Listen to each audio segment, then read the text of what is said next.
Hello, NuPIC. This is the Development Progress Review. It's September 18th, 2015. I am Matt Taylor. In the Nementa offices, we have the Nementa team, David Ray's on the line, and Richard Crowder from the great country of Great Britain. So, first off, let me go through a few high-level updates I want to give. We have had a pretty noticeable uptick in new user questions, both on how to run some of our tutorials and as well as installation issues. So the installation issues were caused by some snafu we had in our 0.26 and 0.27 releases that has, as of now, been fixed. I think as of yesterday, been fixed. So the new release that we pushed out there was NuPIC 0.31. And this all had to do with NuPIC bindings problems from the NuPIC core build. I want to talk about that in a little bit. But we have had more questions, a lot of reports on some installation problems that caused. I think at this point they're cleared up. I'm still waiting for confirmation from a couple of people. But it looks like we're in a better state now, which is great because we just launched the HTM challenge. So let me, what is the screen that I want to show? So I just put a blog post out there. Here is the challenge website. That freaks me out every time I see it. But I'm only showing you guys because I want people to participate, not just by creating a challenge application. That would be great. However, this website has got discussion forum on it that I expect will fill up with questions as people start trying to do things. So if anyone wants to get involved in that, I'm more than happy to help you get involved. If you want to just observe and help out as questions come up, then go to that website at devpost.com and register there. And you can register for the challenge, and you'll receive updates and stuff. You don't have to submit a submission if you don't want to, but at least you'll be involved. You'll see what projects people are making. You'll get to get in on all the conversations that we're having. If you want to monitor that situation, please feel free. Anybody who is watching. All right, so that's all we'll talk about the HTM challenge at this point. On to real development work. So I did mention that we had a problem with our last release with NuPIC bindings.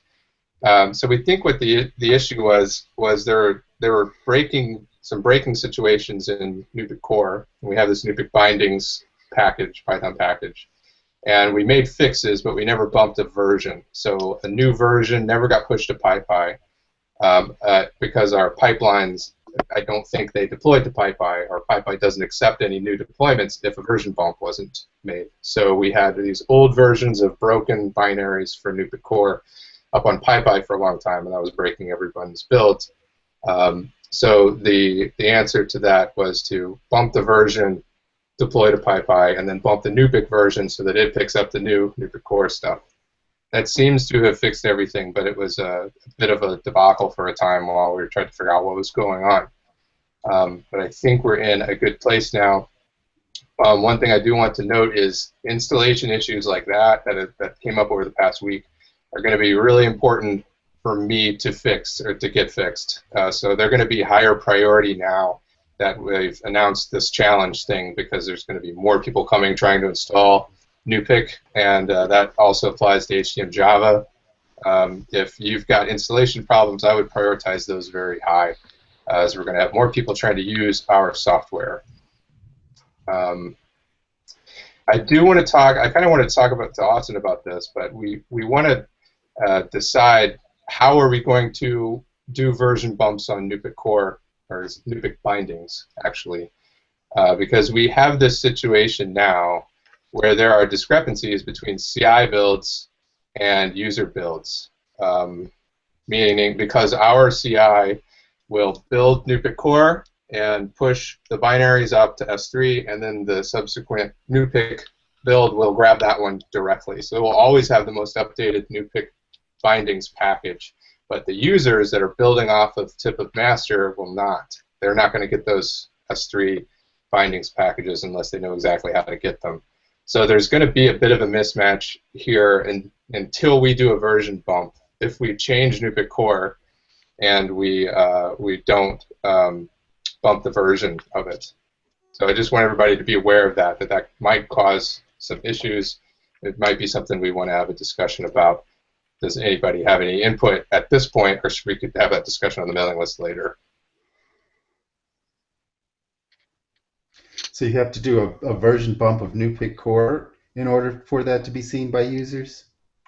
We would have to do, it depends on the user. If they're installing from binary, everything should be fine. But if they're building from source code, they're not going to be getting the most up-to-date NuPIC bindings from NuPIC core every time they build. They're going to get whatever was the last thing up on PyPy. So that could be a problem. And that's going to happen until we make a decision on how to fix it. So it's not something we have to solve in this meeting, but I want to make everyone aware of it.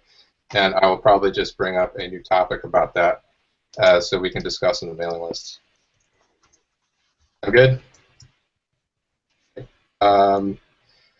So I would look through the roadmap and stuff, and I don't think it's worthwhile to go look through the whole roadmap. It's the same stuff that we've been looking at for a while. I do want to highlight a couple of things and talk about them, and a couple of old PRs that I wanted to clear up. So first, I was wondering if Chetan was in the office, if he could talk about the duplicate ID issue he was working on for serialization and what the status of that was. And I think you're muted in the office right now. Yes. Hi. Hi. Make sure audio works. I am working on that issue. I merged the fix to it yesterday, but it broke development builds of NuPIC, or development install of NuPIC. So I'm working on fixing it so it works on Travis and works for developers who are installing NuPIC locally. And I think I have a fix now that works, and I'm pushing. I'm making a pull request right now. So that should be fixed. Thanks, Chetan. Do we think that we need to release after this duplicate ID problem is fixed, or is it not that important? No, because the last release had the PyCap P stuff completely disabled by default, so you wouldn't run into that problem. Okay, great. Sounds good. Well, if you installed it, you would, but that's a pretty deliberate thing to do. So if you had it from something else. I don't think it's a problem. People will, if they report it, we can tell them to update. I mean, we'll want to do a push at some point, but not for this. Okay, so we won't do a release for this, but we'll be waiting some new fix for that doesn't break development builds, and Chetan is working on it. So before we move to looking at a couple old PRs, I just want to look at, I wanted Scott or Richard, I didn't know if Richard would have a mic this time, to talk quickly about Windows work. But first let me share, if you don't pay attention to the mailing list, Richard's been giving really nice detailed recaps on his work progress. This is the NuPIC Hackers mailing list. So you can see in here he's got week 1 and 2, and this is 3 and 4. So there's already a very detailed report of the stuff Richard's been doing for Windows, and that's much appreciated, Richard. But if you want to give a quick verbal update summary, that would be great. Sure. We are quite a way through the building of the library and the executables using GCC. It's building the GTest library and the NuPIC core library. All that's building with GCC and linking. What I'm working on at the moment, I've got one more external library, support library, the API util library to build. All the others are built and were checked in tonight. Once that is in, we should have all the support executables link into the core, and hopefully the unit test passing. And then it's a case of linking that up into Python. So we're close to getting the main CMake finished. I think it's going up to about 96% at the moment. All the different packages required to build the GCC, etc., all getting installed into the AppVeyor continuous integration system, the build system.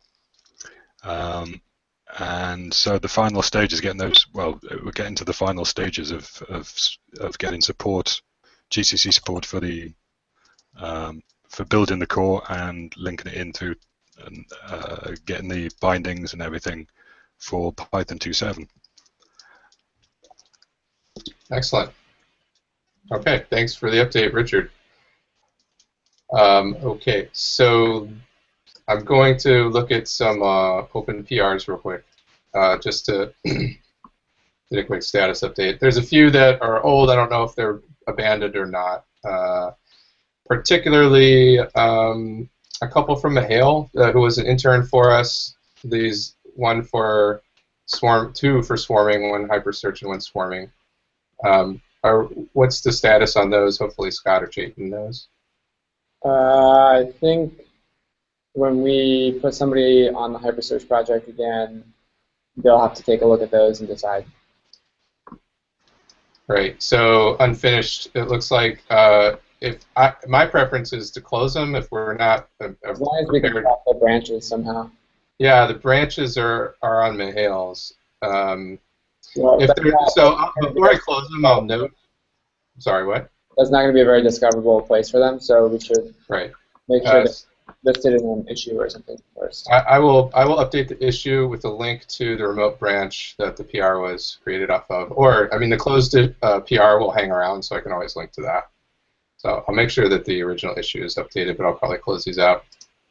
And then there's this one that you created, Scott. Whoops, I'm not showing my screen. There it is. This is a little old, over a month now.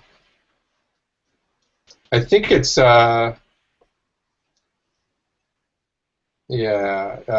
Austin says it looks good, but NuPIC was broken at the time. I guess it just needs to be validated and picked back up. Yeah, it's not actually done yet, but it's kind of blocked by Chayton's work. It's not at the top of my queue right now. All right, I'm just going to mark it in progress. Maybe I'll put blocked for now. Okay, that just lets me know at least next time I see it. Cool. And I will take care of these other ones. So those are the only two PRs I saw that rang a bell. The others look like they're continuing work. On that note, before we move away from NuPIC stuff, is there anything else anyone would like to discuss before we move it on to David Ray?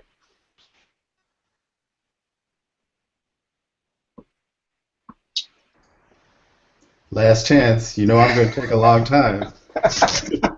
Oh, great. Okay, you better start now. No, I'm just joking. Okay, so we did a release, our first tagged release for HTML.java. So, yay! The sources are downloadable now from the tag release link. And this is the first time that there will be a comprehensive API for ease of use for any hackathon. So now, the last hackathon I was actually working on the network API, but it's now complete, and the new challenge website has instructions for how to ease into it. So anybody who wants to use Java and do their project in that, then it's available. The network API is available. It's easy to use, and I'm always online, almost always online. So I'm available for support at the HTML.java Gitter website, and I'll be monitoring other, the mailing list and the actual challenge forum also. So I just wanted to mention that. So what's new?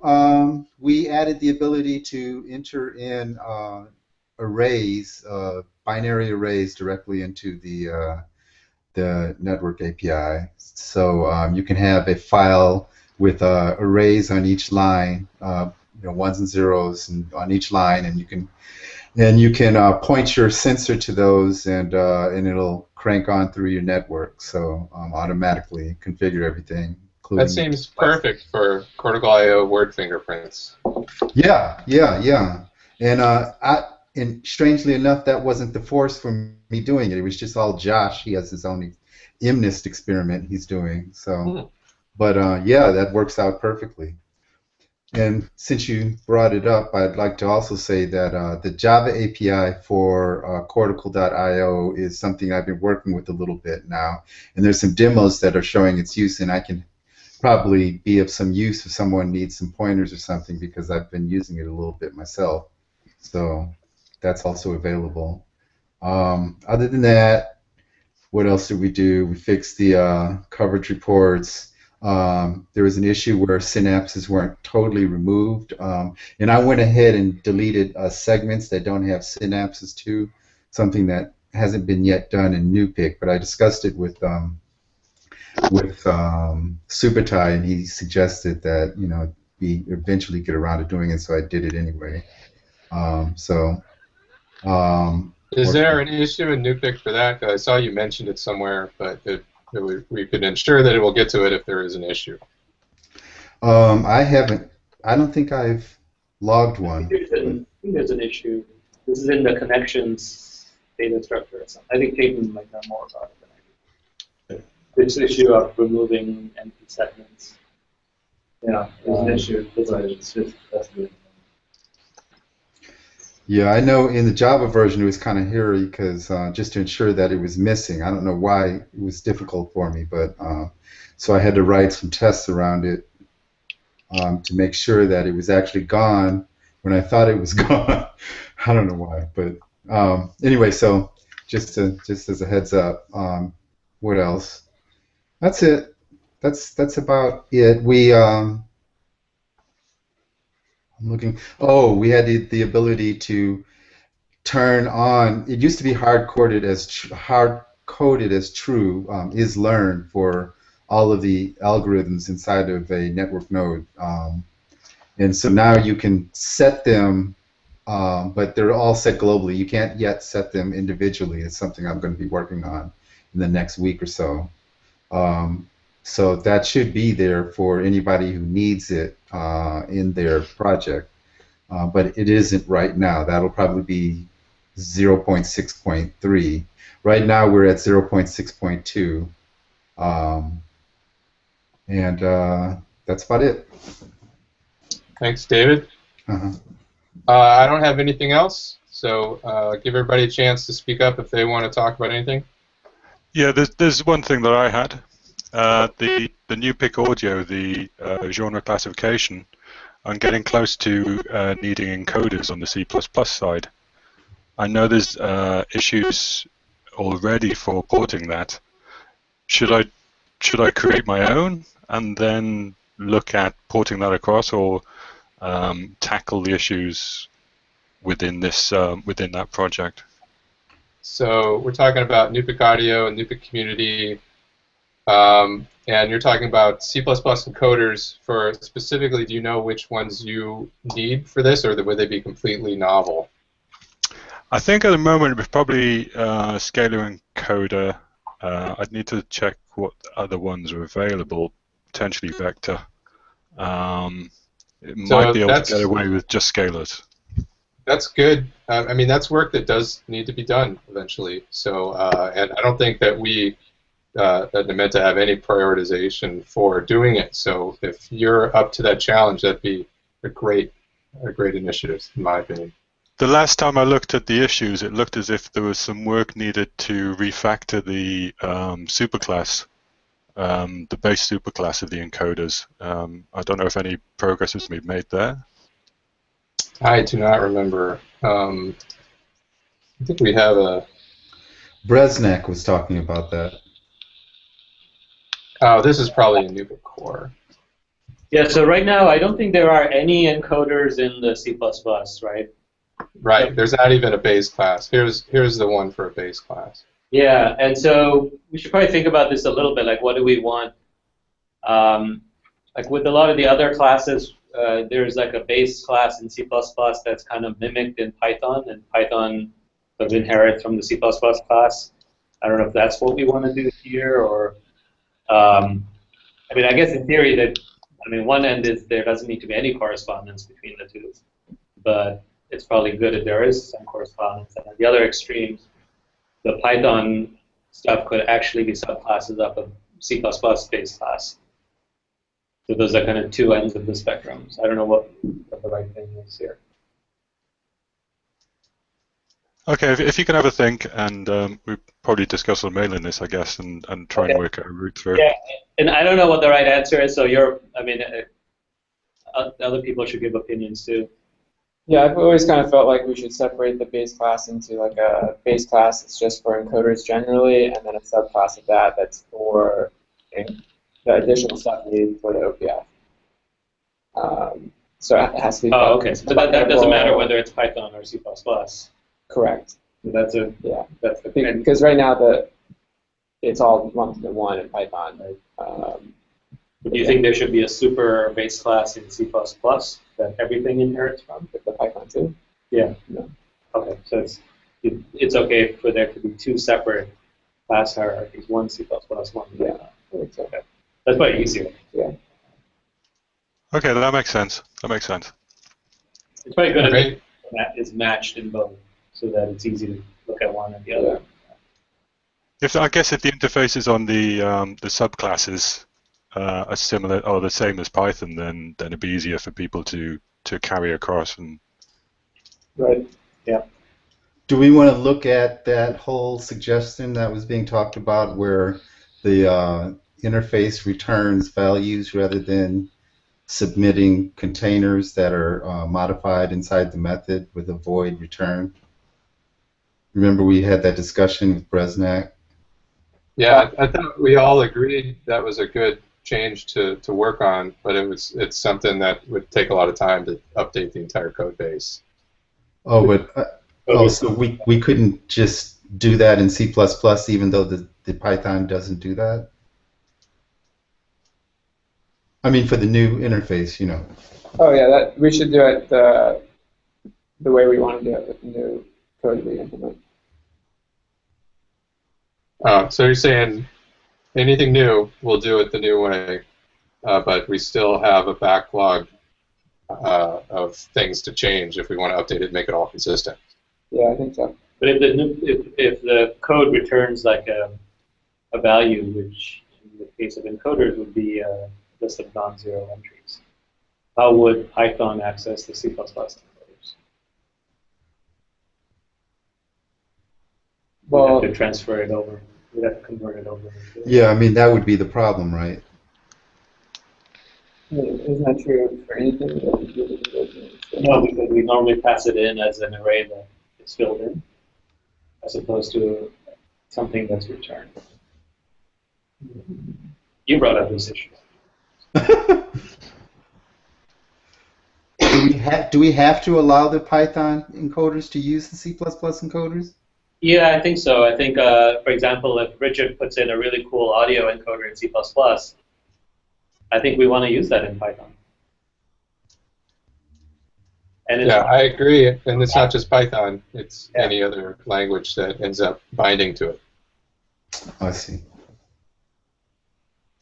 Right. So there's obviously more discussion that we need to have before anybody wants. Yeah. So. No, I think we should decide it all right now. You've got 3 minutes. That's all we need. Yes, no, and maybe. Okay. All right. Any other topics before we resign? Okay, thank you all. So I'm expecting some mailing list discussion maybe from Richard about C++ encoders to support NuPIC audio at some point in the future, where on NuPIC Hackers, where we will discuss some of the issues that is going to come up because of that. Otherwise, I will talk to you guys all on the mailing lists, and have a wonderful weekend. Oh, I have an idea. Yeah? For this problem. Don't leave us hanging. So we had 1 minute, right? So the problem is Yeah. return by value something like an SDR, which is sparse and has non-zero entries and stuff like that. Well, what if we return a sparse matrix that is one row? We already have a structure for it, and there's already Python bindings for it. And we're done. Okay, we can talk about this. Okay. Okay, well, we'll go with our original plan and have discussion on the mailing list about this. Okay, thanks, everybody. Take care. Good night. Thanks, guys.